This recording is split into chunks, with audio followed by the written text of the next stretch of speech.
देश के चर्चित पत्रकारों में शुमार अंजना ओम कश्यप ने टीचरों के बारे में क्या कहा, पहले आइए सुनते हैं उनका वीडियो। भी आजकल हो गए हैं स्टार टीचर्स, यूट्यूब वाले स्टार टीचर्स, जिनको कुछ जानना ना कौड़ी, कभी ब्लैक बोर्ड लेकर कुछ एक्सप्लेनर बनाते हैं, खाली व्यूज बटोरते हैं, उटपटांग ग्रैब्स लिखते हैं और उसके बाद से अपने आप को इतना महारथी समझने लगते हैं कि कुछ लोग उनको फॉलो करने लगते हैं। ये 157 नंबर स्थान रखने वाली हमारी मीडिया टीचरों को दो कौड़ी कह रहा है। बताइए कितने ऐसे टीचर हैं जो फ्री में यूट्यूब पर पढ़ा रहे हैं, एक से एक टीचर हैं और तो और जो कंफर्टेबल प्राइस में पढ़ा रहे हैं, ऑफलाइन से बेहतर शिक्षा दे रहे हैं। उन लोगों को इन्होंने दो कौड़ी कहा है, जिनसे हर एक वर्ष लाखों युवा रोजगार पा रहे हैं, लाखों युवा सरकारी नौकरी कर रहे हैं, चाहे वो रेलवे का फील्ड हो, एसएससी का फील्ड हो या अलग अलग स्टेट का पीसीएस हो।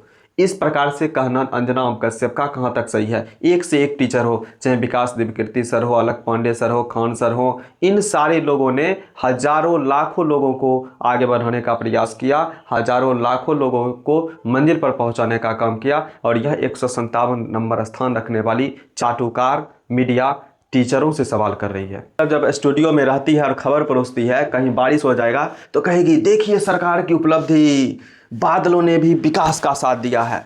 कहीं पेट्रोल महंगा होते जा रहा है तो क्या कहेगी, महंगे पेट्रोल से राष्ट्र मजबूत कैसे होगा? अगर कोई जनता, आम नागरिक सवाल पूछ ले तो उसकी देशभक्ति पर बहस शुरू हो जाती है। जनता के साथ पत्रकार का भी काम होता है सरकार से सवाल करना, लेकिन जब वही पत्रकार सरकार का प्रचारक बन जाता है तब पता चलता है कि हमारी मीडिया का स्तर कैसी है। ये ऐसे मीडिया के लोग हैं जो धर्मेंद्र पाजी को मरने से 10 दिन पहले मार दिया था। शारदा सिन्हा जी को मरने से पहले हॉस्पिटल में भर्ती थे, पहले ही खबर चला दिया, परोस दिया कि शारदा सिन्हा जी अब नहीं रही। कितना लोगों के साथ ऐसे कर दिया है।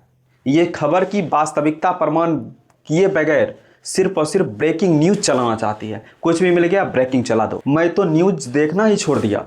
जब मुझे देखना रहता है तो कुछ स्वतंत्र पत्रकारों से ही सुन लेता हूँ, इन लोगों को छोड़ करके, क्योंकि ये लोग वास्तविकता से इसको कोई लेना देना नहीं है। सामने बैठेंगे और मुर्गा लड़ाने का प्रयास करेंगे, मुर्गा लड़ाते रहते हैं ये लोग।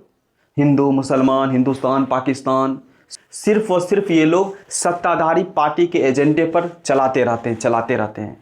भाई लोकतंत्र में विधायिका, न्यायपालिका, कार्यपालिका के बाद अगर कोई चौथा स्तंभ रखती है तो मीडिया रखती है। मीडिया का काम होता है सरकार से सवाल पूछना, लेकिन आप लोग सवाल पूछते नहीं हैं, आप लोग चाटुकारिता करते हैं। आप लोग पूछेंगे कि मोदी जी आप आम चूस कर खाते हैं या काट कर के खाते हैं? आप कैसे एक दिन में इतना काम कर लेते हैं? भाई साहब, जो जनता की सवाल है, महंगाई, बेरोजगारी, इन सब चीज़ पर चर्चा कीजिए, इन सब चीज़ों पर हल करने का प्रयास कीजिए। जनता के सवालों को आप उठाइए, न कि कुछ प्रोपेगेंडा आ गया और उस प्रोपेगेंडा को हम चला रहे हैं। महंगाई का स्तर कितना बढ़ गया है, बेरोजगारी का क्या आलम है, जनता कितनी परेशान है, लेकिन जब आप टीवी खोलिए तो पता चलेगा कि मुद्दा अलग ही चल रहा है। एंकर ऐसे चिल्लाएंगे लगता है कि देश स्टूडियो से ही चल रहा है। इन लोगों को नीट के नाम पर मुंह खुला, सरकार की आलोचना कर पाई? नहीं कर पाई। ये लोग एसएससी पर जो इतना स्कैम हुआ इस पर एक भी शब्द उठाई नहीं।